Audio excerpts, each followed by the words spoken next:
Hai Sobat Edukasi, kali ini kita masih edukasi tentang bor impact. Ini merek yang berbeda ya. Ini mereknya si biru, kita nggak usah menyebutkan brandnya. Ini si biru.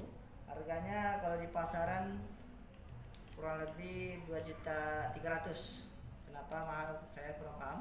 Dia masih 12 volt, tetapi tenaganya jos ini. Ini di recommended untuk masang baja ringan PVC, dia lebih simpel, gunanya impact juga ya fungsinya. Ini lebih jos daripada yang video impact yang saya sebelumnya, tenaganya.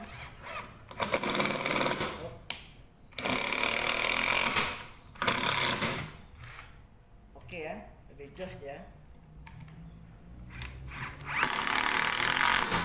Dia ada pengaturannya, ada plan nomor 1 dan 2 nya. Tetapi ini nggak bisa berdiri ya, beda yang ini bisa berdiri, tapi ini fungsinya untuk di saku. Biasa kita masang di tinggian, kita ada sakunya. Oke, terima kasih, like, share, dan komen ya.